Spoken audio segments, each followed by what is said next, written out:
Channel. ನಿಮ್ಮ ಅಶ್ವಿನಿ. ಎಲ್ಲರೂ ಹೇಗಿದ್ರೆ? ನಾನಂತೂ ತುಂಬಾ ಚೆನ್ನಾಗಿದ್ದೀನಿ, ಹಾಗೆ ನೀವು ಕೂಡ ತುಂಬಾ ಚೆನ್ನಾಗಿದ್ರೆ ಅಂತ ಅನ್ಕೋತಾ ಇದ್ದೀನಿ. ಇವಾಗ ತಾನೇ ಒಂದು ವಿಡಿಯೋನ ಸ್ಟಾರ್ಟ್ ಮಾಡಿದೆ. ಯಾವುದ್ರ ಬಗ್ಗೆ ಅಂತ ಹೇಳ್ಬಿಟ್ಟು ವಿಡಿಯೋದಲ್ಲಿ ಹೇಳ್ತೀನಿ. ಮೋಸ್ಟ್ ನಾವು ಎಲ್ಲ ಕಡೆನೂ ಕೂಡ ಕೇಳ್ತಾನೆ ಇರ್ತೀವಿ, ಫುಲ್ ಟ್ರೆಂಡಿಂಗ್ ಅಲ್ಲಿರುವಂತ ಒಂದು ಹೇರ್ ಆಯಿಲ್ ಬಗ್ಗೆ ಇವತ್ತು ಹೇಳ್ತಾ ಇದ್ದೀನಿ. ಆಲ್ಮೋಸ್ಟ್ ಇವಾಗ ತಮ್ಮನೇಲಿ ನೋಡಿ ನಿಮ್ಗೆ ಗೊತ್ತಾಗಿರ್ಬೋದು ಯಾವ ಹೇರ್ ಆಯಿಲ್ ಬಗ್ಗೆ ಅಂತ ಹೇಳ್ಬಿಟ್ಟು. ಆದಿವಾಸಿ ಹೇರ್ ಆಯಿಲ್. ಸೊ ಆದಿವಾಸಿ ಹೇರ್ ಆಯಿಲ್ ತುಂಬಾನೇ ಫೇಮಸ್ ಇದೆ ಇವಾಗ. ಆಲ್ಮೋಸ್ಟ್ ನಮಗೆ ಆನ್ಲೈನ್ ಅಲ್ಲಿ ಕೂಡ ಸಿಗುತ್ತೆ, ಆಫ್ಲೈನ್ ಅಲ್ಲಿ ಕೂಡ ಸಿಗುತ್ತೆ. ಇವ್ರದಾದಂತ ವೆಬ್ಸೈಟ್ ಕೂಡ ಇದಾವೆ, ಪ್ರತಿಯೊಂದು ಕಡೆನೂ ಕೂಡ ಈ ಒಂದು ಆಯಿಲ್ ಅವೈಲೇಬಲ್ ಇದೆ. ಸೊ ಇದು ಯಾವ ರೀತಿ ವರ್ಕ್ ಮಾಡುತ್ತೆ ಮತ್ತೆ ನನಗೆ ಯಾವ ತರ ಅನಿಸ್ತು ಅನ್ನೋದನ್ನ ಈ ಒಂದು ವಿಡಿಯೋದಲ್ಲಿ ಹೇಳ್ತೀನಿ. ಆನೆಸ್ಟ್ ಆಗಿ ನನ್ನ ಒಂದು ರಿವ್ಯೂನ, ನನಗೆ ಯಾವ ರೀತಿ ಇದು ಎಕ್ಸ್ಪೀರಿಯನ್ಸ್ ಆಯ್ತು, ಹೇಗೆಲ್ಲ ವರ್ಕ್ ಆಯ್ತು ಅನ್ನೋದನ್ನು ಕೂಡ ನಾನು ಇದರಲ್ಲಿ ಶೇರ್ ಮಾಡ್ತೀನಿ. ಓಕೆನಾ? ಸೊ ಈ ಒಂದು ಆದಿವಾಸಿ ಹೇರ್ ಆಯಿಲ್ ಪ್ರತಿಯೊಬ್ರು ಹೇಳೋದೇನಂದ್ರೆ ಇದು ನಮ್ದು ಒರಿಜಿನಲ್ ಹೇರ್ ಆಯಿಲ್, ನಮ್ದು ಒರಿಜಿನಲ್ ಹೇರ್ ಆಯಿಲ್, ನಮ್ದು ಒರಿಜಿನಲ್ ಹೇರ್ ಆಯಿಲ್, ನಮ್ದು ಒರಿಜಿನಲ್ ಹೇರ್ ಆಯಿಲ್ ಇದನ್ನೇ ಹೇಳ್ತಾರೆ. ಯಾವ್ದು ಒರಿಜಿನಲ್ ಹೇರ್ ಆಯಿಲ್ ಇದುವರೆಗೂ ಕೂಡ ಒಂದು ಕ್ವಶನ್ ಮಾರ್ಕ್ ಆಗ್ಬಿಟ್ಟಿದೆ. ಓಕೆನಾ?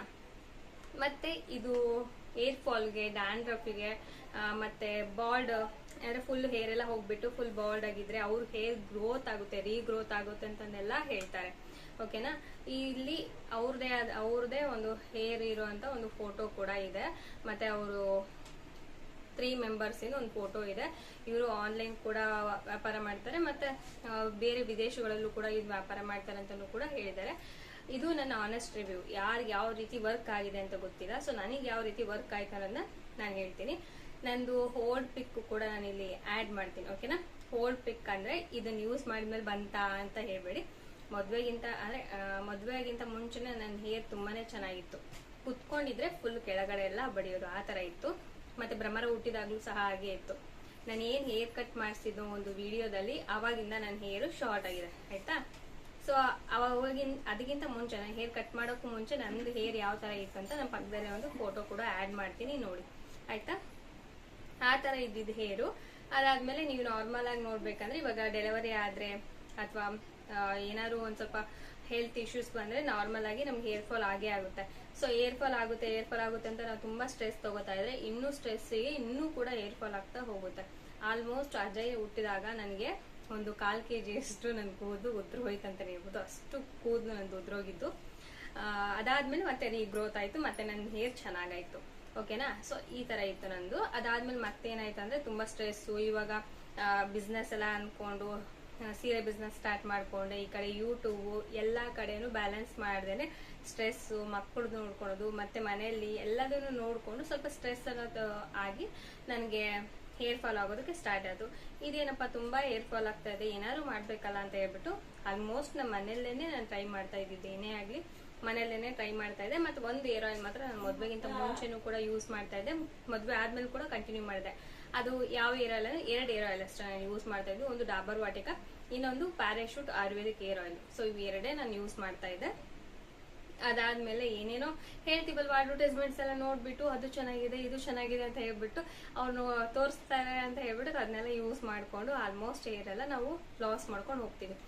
ಮೇನ್ ಏನಂದ್ರೆ ಈ ಒಂದು ಆಯಿಲ್ ಬಗ್ಗೆ ನಾನು ಇವಾಗ ಹೇಳೋದೇನಂದ್ರೆ, ಈ ಆಯಿಲ್ ಬಂದ್ಬಿಟ್ಟು ಒಂದು ಬಾಟಲ್ ಆಯಿಲ್ ಬಂದ್ಬಿಟ್ಟು ನಿಮ್ಗೆ 1500, 1500 ಇದಕ್ಕೆ ಒಂದು ಬಾಟಲ್ಗೆ. ಅಲ್ಲಿ ಆಫರ್ ಅಲ್ಲಿ ಏನ್ ಮಾಡಿದ್ರು ಅಂದ್ರೆ 2 ಬಾಟಲ್ ತಗೊಂಡ್ರೆ ನೀವು 2500 ಪೇ ಮಾಡಿದ್ರೆ 2500ಕ್ಕೆ 2 ಬಾಟಲ್ ಕೊಡ್ತೀವಿ ಅಂತ ಅಂದ್ರು. ಸರಿ ಆಯ್ತು, ನಮಗೂ ಕೂಡ ಉಳಿತಾಯ ಆಯ್ತಲ್ವಾ, 500 ರೂಪಾಯಿ ಅಂತ ಹೇಳ್ಬಿಟ್ಟು ನಾನು ಪರ್ಚೇಸ್ ಮಾಡಿದೆ. ತುಂಬಾ ಯೋಚನೆ ಮಾಡ್ತಾ ಇದ್ದೆ, ತುಂಬಾ ಸೇವಿಂಗ್ಸ್ ಯಾವ ತರ ಮಾಡೋದು, ಹೆಂಗ್ ಮಾಡೋದು ಅಂತ ಎಲ್ಲ ಯೋಚನೆ ಮಾಡ್ತಿದ್ದವಳು ಕೊನೆಗೆ ಇದಕ್ಕೆ ಹೋಗಿ ಅಮೌಂಟ್ ನ ಇಟ್ಟೆ. ಓಕೆನಾ? ತಗೊಂಬಂದು ಇನ್ನೇನ್ ಮಾಡೋದು, ಇದು ಹೇಗೆ ಯೂಸ್ ಮಾಡೋದಂದ್ರೆ, ಇವತ್ತು ನಾವು ಹೇರ್ ವಾಶ್ ಮಾಡಿ ಹಚ್ಚಿದ್ವಿ ಅಂತ ಹೇಳಿದ್ರೆ ನೆಕ್ಸ್ಟ್ ಡೇ ಅದನ್ನ ಹೇರ್ ವಾಶ್ ಮಾಡ್ಕೋಬೇಕು. ಅಂದ್ರೆ ಇವತ್ತು ಹೇರ್ ವಾಶ್ ಮಾಡಿರ್ತೀವಿ, ಒಂದೇ ಗ್ಯಾಪ್ ಬಿಟ್ಟು ನಾವು ಆಯಿಲ್ ಹಚ್ತೀವಲ್ವಾ, ಆ ತರ ಹಚ್ಕೊಂಡಾದ್ಮೇಲೆ ನೆಕ್ಸ್ಟ್ ಡೇ ಹೇರ್ ವಾಶ್ ಮಾಡ್ಬೇಕು. ಈ ತರ ವೀಕ್ಲಿ 3 ಟೈಮ್ ಮಾಡ್ಬೇಕು. ಕಂಟಿನ್ಯೂ ಆಗಿ ವೀಕ್ಲಿ 3 ಟೈಮ್ ಮಾಡಿದೀನಿ. ಸೊ ಇದು ಹೇರ್ ಆಯಿಲ್ ಯಾವ ತರ ಇದೆ ಅಂತ ಅಂದ್ರೆ, ನಾವು ಮನೆಯಲ್ಲೇನೆ ಮೆಂತೆಕಾಳು, ಕರಿಬೇವಿನ ಸೊಪ್ಪು, ಆಮೇಲೆ ಕೆಲವೊಂದು ದಾಸವಾಳ, ಮತ್ತೆ ಏನೇನೋ ಗಿಡಮೂಲಿಕೆಗಳನ್ನ ಅಂತಂದೇಳಿ ನಾವೇ ಹಾಕ್ಬಿಟ್ಟು ಮನೇಲಿ ಮಾಡ್ತೀವಿ. ಸೇಮ್ ಅದೇ ತರನೇ ಸ್ಮೆಲ್. ಓಕೆನಾ? ಅದೇ ತರನೇ ಇತ್ತು, ಹಚ್ಕೊಂತಿದ್ದೆ. ಸ್ವಲ್ಪ ಇರಿಟೇಷನ್ ಅನ್ನೋ ತರ ಆಗ್ತಾ ಇತ್ತು, ಯಾಕಂದ್ರೆ ಮೆಂತೆಕಾಳು ಜಾಸ್ತಿನೇ ಸ್ಮೆಲ್ ಬರ್ತಾ ಇತ್ತು. ಹಾಗಾಗಿ ಇರಿಟೇಷನ್ ಅಂತ ಆಗ್ತಾ ಇತ್ತು. ಕೂದ್ಲಿಗೋಸ್ಕರ ಏನಾದ್ರು ಮಾಡ್ಲೇಬೇಕಲ್ವಾ ಅಂತ ಹೇಳ್ಬಿಟ್ಟು ಸಹಿಸ್ಕೊಂಡು ಹಚ್ಕೊಂತಾ ಹೋದೆ. ಒಂದು ಬಾಟಲ್ ಫುಲ್ ಫಿನಿಶ್ ಆಯಿತು. ಅದಾದಮೇಲೆ ಇದು ಸೆಕೆಂಡ್ ಬಾಟಲಲ್ಲಿ ಇಷ್ಟು ಆಯಿಲ್ ಮಿಕ್ಕಿದೆ ಆಯಿತಾ, ನೋಡ್ತಾ ಇದ್ದೀರಲ್ವ, ಇಷ್ಟು ಆಯಿಲ್ ಮಿಕ್ಕಿದೆ. ಇಷ್ಟು ಆಯಿಲ್ ಯೂಸ್ ಮಾಡಿದ್ರು ಕೂಡ ನನಗೆ ಏರ್ ಫಾಲ್ ಕಂಟ್ರೋಲ್ ಆಗಲಿಲ್ಲ. ಓಕೆನಾ, ಏರ್ ಫಾಲ್ ಕಂಟ್ರೋಲ್ ಆಗಲಿಲ್ಲ. ಸುಮ್ಮನೆ ಅಮೌಂಟ್ ವೇಸ್ಟ್ ಆಯಿತು. ಸುಮ್ಮನೆ ಅದು ಏನು ಡ್ಯಾಂಡ್ರಫ್ ಕಂಟ್ರೋಲ್ ಆಗಲಿಲ್ಲ. ಡ್ಯಾಂಡ್ರಫ್ ಕಂಟ್ರೋಲ್ ಆಗುತ್ತೆ ಅಂತ ಹೇಳಿದ್ರು, ಡ್ಯಾಂಡ್ರಫ್ ಕಂಟ್ರೋಲ್ ಆಗಲಿಲ್ಲ. ಹೇರ್ ಫಾಲ್ ಕಂಟ್ರೋಲ್ ಆಗುತ್ತೆ, ಒಂದು ಬಾಟ್ಲ್ ಯೂಸ್ ಮಾಡಿದ್ರೆ ಹೇರ್ ಫಾಲ್ ಕಂಟ್ರೋಲ್ ಆಗಲಿಲ್ಲ. ಏರ್ ಫಾಲ್ ಹೇಗಾಗ್ತಾ ಇತ್ತು ಅದೇ ರೀತಿ ಕಂಟಿನ್ಯೂ ಆಯಿತು. ಡ್ಯಾಂಡ್ರಫ್ ಕೂಡ ಹಾಗೇ ಇತ್ತು. ಅದಾದಮೇಲೆ ರೀಗ್ರೋತ್, ಹೇರ್ ಫಾಲೇ ಕಂಟ್ರೋಲ್ ಆಗಿಲ್ಲ, ಡ್ಯಾಂಡ್ರಫೇ ಕಂಟ್ರೋಲ್ ಆಗಿಲ್ಲ ಅಂದರೆ ರೀಗ್ರೋತ್ ಎಲ್ಲಿಂದ ಆಗುತ್ತೆ? ಸೊ ರೀಗ್ರೋತ್ ಆಗಲಿಲ್ಲ. ಓಕೆನಾ, ಈ ಒಂದು ಆಯಿಲ್ಗೆ ನಾನು 1500 ಅಂದರೆ 2 ಬಾಟಲ್ಗೆ 2500 ಪೇ ಮಾಡಿ ಬಕ್ರಾ ಆದೆ. ಓಕೆನಾ, ಸೊ ಯಾಕಂದರೆ ತುಂಬ ಜನ ಸರ್ಚ್ ಮಾಡ್ತಾ ಇರ್ತೀರಾ, ಈ ಆದಿವಾಸಿ ಏರ್ ಆಯಿಲ್ ತುಂಬ ಚೆನ್ನಾಗಿ ಬರುತ್ತೆ ಅಂತ ಹೇಳ್ಬಿಟ್ಟು ಅಡ್ವರ್ಟೈಸ್ಮೆಂಟ್ಸ್ ಎಲ್ಲ ಕೊಡ್ತಾರೆ. ದೊಡ್ಡ ಬ್ರ್ಯಾಂಡ್ಸ್ಗಳೆಲ್ಲ ಇದನ್ನು ಪ್ರಮೋಟ್ ಮಾಡ್ತಾರೆ. ಬಟ್ ನನ್ನ ಎಕ್ಸ್ಪೀರಿಯನ್ಸ್ ಪ್ರಕಾರ ನನಗೆ ಇದರಿಂದ ಯಾವುದೇ ರೀತಿ ಯೂಸ್ ಆಗಲಿಲ್ಲ. ಝೀರೋ. ನನ್ನ ಅಮೌಂಟ್ ವೇಸ್ಟ್ ಆಯಿತು, ನನ್ನ ಟೈಮ್ ವೇಸ್ಟ್ ಆಯಿತು, ನನ್ನ ಹೇರ್ ಏನು ಗ್ರೋತು ಆಗಲಿಲ್ಲ, ಏನೂ ಆಗಲಿಲ್ಲ. ಓಕೆನಾ, ಅದನ್ನು ಬಿಟ್ಟು ನಾರ್ಮಲ್ ಆಗಿ ನಮಗೆ ರೀಗ್ರೋತ್ ಆಗಬೇಕು, ಇಲ್ಲ ನಮ್ಮ ಹೇರ್ ಫಾಲ್ ಕಂಟ್ರೋಲ್ ಆಗಬೇಕಂದ್ರೆ ಮನೆಯಲ್ಲೇ ಆಲ್ಮೋಸ್ಟ್ ಮನೇಲಿ ಸಿಗುವಂಥ ಐಟಮ್ಸ್ನಿಂದನೇ ನಾವು ಹೇರ್ ಫಾಲ್ ಕಂಟ್ರೋಲ್ ಮಾಡ್ಕೋಬೋದು. ಡೈಲಿ ಹೇರ್ ಆಯಿಲ್ನ ಚೆನ್ನಾಗಿ ಇದು ಮಾಡಿಕೊಂಡು, ಊಟ ಚೆನ್ನಾಗಿ ತಗೊಂಡು, ಸ್ಟ್ರೆಸ್ ಇಲ್ದಂಗೆ ಕರೆಕ್ಟಾಗಿ ನಿದ್ದೆ ಮಾಡ್ತಾ, ಮತ್ತೆ ಒಂದು ದಿನಕ್ಕೆ ಎಷ್ಟು ನೀರು ಕುಡಿಬೇಕಂತ ಹೇಳ್ತಾರೆ ಡಾಕ್ಟರ್ಸು, ಅಷ್ಟು ನೀರು ಕುಡಿತಾ ಬಂದರೆ, ಒಂದು ಹೆಲ್ತಿ ಆಗಿರೋಂಥ ಫುಡ್ ತಿಂತಾ ಬಂದರೆ ರೀಗ್ರೋತ್ ಆಗುತ್ತೆ, ಹೇರ್ ಫಾಲ್ ಕಂಟ್ರೋಲ್ ಆಗುತ್ತೆ. ಅದನ್ನ ಬಿಟ್ಟು ಈ ಥರ ನಂತರ ಯಾರು ಕೂಡ ವೇಸ್ಟ್ ಮಾಡೋದಕ್ಕೆ ಹೋಗ್ಬೇಡಿ. ಯಾವ ಹೇರ್ ಆಯಿಲ್ನಿಂದನೂ ಕೂಡ ನಮಗೆ ಹೇರು ಬರಲ್ಲ ಆಯಿತಾ. ಇದು ನನ್ನ ಕಡೆಯಿಂದ ಸಜೆಷನ್ಸ್. ಮತ್ತೆ ನೀವು ಮೇನ್ ಬಂದ್ಬಿಟ್ಟು ನಾವು ಪದೇ ಅಡ್ವರ್ಟೈಸ್ಮೆಂಟ್ಸ್ನೆಲ್ಲ ನೋಡ್ಬಿಟ್ಟು ಅದನ್ನ ಟ್ರೈ ಮಾಡೋಣವಾ, ಇದನ್ನ ಟ್ರೈ ಮಾಡೋಣವಾ ಅಂತ ಹೇಳ್ಬಿಟ್ಟು ಟ್ರೈ ಮಾಡ್ತಾ ಹೋಗ್ತೀವಿ. ಸೊ ಆ ಥರ ಟ್ರೈ ಮಾಡೋದ್ರಿಂದನೂ ಕೂಡ ಹೇರ್ ಫಾಲ್ ಆಗುತ್ತೆ. ಮತ್ತೆ ಶಾಂಪೂಸ್ನ ಪದೇ ಚೇಂಜ್ ಮಾಡೋದ್ರಿಂದನೂ ಕೂಡ ಹೇರ್ ಫಾಲ್ ಆಗುತ್ತೆ, ಹೇರ್ ಡ್ಯಾಮೇಜ್ ಆಗುತ್ತೆ, ಡ್ಯಾಂಡ್ರಫ್ ಆಗುತ್ತೆ ಆಯ್ತಾ. ಮನೆಯಲ್ಲೇ ಹೇರ್ ಪ್ಯಾಕ್ ಆಗಿರ್ಬೋದು ಅಥವಾ ನಮಗೆ ಹೇರ್ ಬೇಕಾಗಿರೋಂಥ ಮೆಡಿಸನ್ಸ್ ಆಗಿರ್ಬೋದು ಮನೆಯಲ್ಲೇ ಪ್ರಿಪೇರ್ ಮಾಡಿ ತಗೊಳೋದ್ರಿಂದ ಅದ್ರಲ್ಲಿ ನಮ್ಗೆ ಯಾವುದು ಸೈಡ್ ಎಫೆಕ್ಟ್ ಇರೋದಿಲ್ಲ. ಸ್ವಲ್ಪ ನಮಗೆ ಅದರಿಂದ ರಿಸಲ್ಟ್ ಸಿಗೋದು ಸ್ವಲ್ಪ ತಡವಾಗ್ಬೋದು, ಬಟ್ ರಿಸಲ್ಟ್ ಸಿಕ್ಕೇ ಸಿಗುತ್ತೆ. ಅದನ್ನ ನೋಡ್ಕೊಳ್ಳಿ. ಮತ್ತೆ ಕರೆಕ್ಟಾಗಿ ನಿದ್ದೆ ಮಾಡಿ, ಸ್ಟ್ರೆಸ್ ತಗೋಬೇಡಿ, ಪ್ರೋಟೀನ್ ಇರುವಂಥ ಫುಡ್ ತಗೊಳ್ಳಿ. ಮೇನ್ ಬಂದ್ಬಿಟ್ಟು ಶೇಂಗಾ, ಒಣ ದ್ರಾಕ್ಷಿ, ಆಮೇಲೆ ಮೊಟ್ಟೆ ತಿನ್ನೋ ಹಾಗಿದ್ರೆ ಮೊಟ್ಟೆ, ಅದಾದ್ಮೇಲೆ ನೀರನ್ನ ಜಾಸ್ತಿ ಕುಡಿಬೇಕು. ಶೇಂಗಾ, ದ್ರಾಕ್ಷಿಲಿ ತುಂಬಾನೇ ನಮಗೆ ಹೇರ್ ಗ್ರೋತ್ ಆಗೋಕೆ ಬೇಕಾಗಿರುವಂಥ ಪ್ರೋಟೀನು ಪ್ರತಿಯೊಂದು ಕೂಡ ಇರುತ್ತೆ. ಅದರಲ್ಲಿ ಮತ್ತೆ ಕರಿಬೇವಿನ ಸೊಪ್ಪು ಡೈಲಿ ತಗೊಂಡ್ರು ಕೂಡ ರೀಗ್ರೋತ್ ಆಗುತ್ತೆ, ಹೇರ್ ಫಾಲ್ ಕಂಟ್ರೋಲ್ ಆಗುತ್ತೆ. ಕರಿಬೇವನ್ನ ನಾವು ಡೈರೆಕ್ಟ್ ಆಗಿ ತಿನ್ಲೂಬಹುದು, ಇಲ್ಲಾಂದ್ರೆ ಅವತ್ತು ನಂಗೆ ಒಂದ್ ರೀತಿ ಕಷಾಯ ತರ ಮಾಡ್ಕೊಂಡಾಗ ಆ ತರನಾದ್ರೂ ಮಾಡ್ಕೊಂಡು ಕುಡಿಬಹುದು, ಇಲ್ಲ ಅದರಲ್ಲಿ ಚಟ್ನಿ ಪುಡಿನಾದ್ರೂ ಮಾಡ್ಕೊಂಡು ಅಂದ್ರೆ ತಿನ್ಬಹುದು. ಸೊ ನಿಮ್ಮ ಆಪ್ಷನಲ್. ಕರಿಬೇವಿನ ಸೊಪ್ಪನ್ನ ನೀವು ಯಾವ ತರ ಯೂಸ್ ಮಾಡ್ತೀರೋ ಆ ತರ ಡೈಲಿ ಯೂಸ್ ಮಾಡೋದ್ರಿಂದ ಹೇರ್ ಫಾಲ್ ಕಂಟ್ರೋಲ್ ಆಗುತ್ತೆ, ಹೇರ್ ಚೆನ್ನಾಗಿ ಬೆಳೆಯುತ್ತೆ. ಅದನ್ನ ಬಿಟ್ಟು ಈ ಹೇರ್ ಆಯಿಲ್ಗೆ ದಯವಿಟ್ಟು ಯಾರು ಕೂಡ ಅಮೌಂಟ್ ವೇಸ್ಟ್ ಮಾಡೋದಕ್ಕೆ ಹೋಗ್ಬೇಡಿ. ಅಕಸ್ಮಾತ್ ಮಾಡ್ತೀನಿ ಅಂದ್ರೆ ನನಗೆ ಗೊತ್ತಿಲ್ಲ, ಬಟ್ ನನಗೆ ಮಾತ್ರ ಇದರಿಂದ ಯಾವುದೇ ರೀತಿ ಯೂಸ್ ಅಂತೂ ಆಗಿಲ್ಲ. ಸುಮ್ಮನೆ ನನ್ಗೆ ವೇಸ್ಟ್ ಆಯಿತು. ಹಾಗಾಗಿ ಇಷ್ಟು ಆಯಿಲ್ ಹಾಗೆ ಬಿಟ್ಟು ನಾನು ಸುಮ್ಮನೆ ಪಕ್ಕಕ್ಕೆ ಇಟ್ಟಿದ್ದೀನಿ. ಯಾಕಂದ್ರೆ ಏನು ಯೂಸ್ ಆಗ್ತಾ ಇಲ್ಲ ಅಂದಮೇಲೆ ಮತ್ತೆ ಏನಕ್ಕೆ ಇದಕ್ಕೆ ಟೈಮ್ ವೇಸ್ಟ್ ಮಾಡ್ಬೇಕಲ್ವಾ.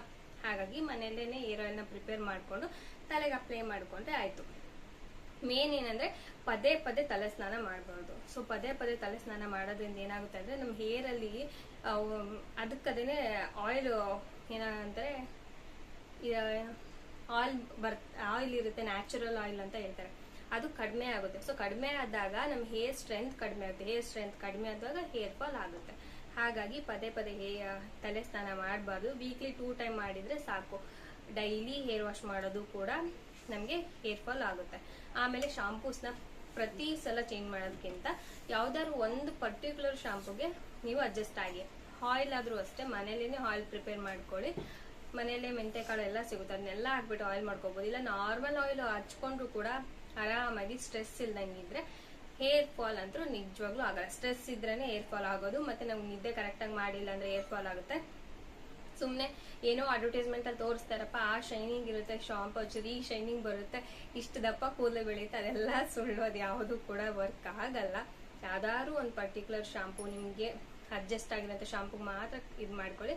ಒಂದು 10 ದಿನ ಇಲ್ಲಾಂದ್ರೆ ಒಂದು ಒಂದು ವಾರ 2 ವಾರ ಯೂಸ್ ಮಾಡಿ ಒಂದು ಶಾಂಪೂನ, ಅದು ನಿಮ್ಗೆ ಅಡ್ಜಸ್ಟ್ ಆಯ್ತು ಅಂದ್ರೆ ಹೇರ್ ಫಾಲ್ ಆಗಿರ್ಬೋದು, ಹೇರ್ ಡ್ಯಾಂಡ್ರಫ್ ಆಗಿರ್ಬೋದು ಇದಾಗಲ್ಲ. ಅಕಸ್ಮಾತ್ ತುಂಬಾ ಹೇರ್ ಫಾಲ್ ಆಗ್ತಾ ಇದೆ ಅಂದ್ರೆ ಅದು ನಿಮ್ಗೆ ಅಡ್ಜಸ್ಟ್ ಆಗಿಲ್ಲ ಅಂತ ಅರ್ಥ. ಅದೇ ರೀತಿ ಆಯಿಲ್ ಆದ್ರೂ ಅಷ್ಟೇ, ನೀವು ಯಾವುದೋ ಒಂದು ಆಯಿಲ್ ಚೇಂಜ್ ಮಾಡ್ತಿದ್ದೀರಿ ಅಂದ್ರೆ ಅದು ಅಡ್ಜಸ್ಟ್ ಆಗೋದಕ್ಕೆ ಒಂದು 10 ದಿನ 15 ದಿನ ಬೇಕೇ ಬೇಕು. ಅದಾದ್ಮೇಲೆ ಇನ್ನೂ ಜಾಸ್ತಿ ಇದೆಯಪ್ಪ, ನಮ್ಗೆ ಇನ್ನೂ ಕಂಟ್ರೋಲ್ ಆಗಿಲ್ಲ, ಇನ್ನೂ ತುಂಬಾ ಆಗ್ತಾ ಇದೆ ಅಂದ್ರೆ ಅದು ನಿಮ್ಗೆ ಅಡ್ಜಸ್ಟ್ ಆಗಿಲ್ಲ ಅಂತ ಅರ್ಥ. ಅದನ್ನ ಒಂದು ತಿಳ್ಕೊಳ್ಳಿ. ಸೊ ಚೆನ್ನಾಗಿ ಪ್ರೋಟೀನ್ ಇರುವಂತ ಫುಡ್ ನ ತಗೊಳ್ಳಿ. ಸೊ ಹೇರ್ ಫಾಲ್ ಕಂಟ್ರೋಲ್ ಆಗುತ್ತೆ. ಸೊ ಇದರಲ್ಲಿ ನನ್ನ ರಿಸಲ್ಟ್ ಬಂದ್ಬಿಟ್ಟು ಇದಕ್ಕೆ 0 ಮಾರ್ಕ್. ಯಾಕಂದ್ರೆ ನನಗೆ ಯಾವುದೇ ರೀತಿ ಎಫೆಕ್ಟ್ ಆಗಿಲ್ಲ, ಸುಮ್ಮನೆ ಅಮೌಂಟ್ ವೇಸ್ಟ್ ಆಯ್ತು. ಸೊ ನಿಮ್ಗೆ ಈ ರಿವ್ಯೂ ಇಷ್ಟ ಆಗಿದೆ ಅಂತ ಅನ್ಕೋತೀನಿ. ಇಷ್ಟ ಆಗಿದ್ರೆ ಒಂದು ಲೈಕ್ ಮಾಡಿ, ಶೇರ್ ಮಾಡಿ, ಕಾಮೆಂಟ್ ಮಾಡಿ, ಹಾಗೆ ಸಬ್ಸ್ಕ್ರೈಬ್ ಮಾಡದೆ ನೋಡ್ತಾ ಇದ್ರೆ ಪ್ಲೀಸ್ ಸಬ್ಸ್ಕ್ರೈಬ್ ಮಾಡ್ಕೊಂಡು ನೋಡಿ. ಓಕೆನಾ? ಬಾಯ್.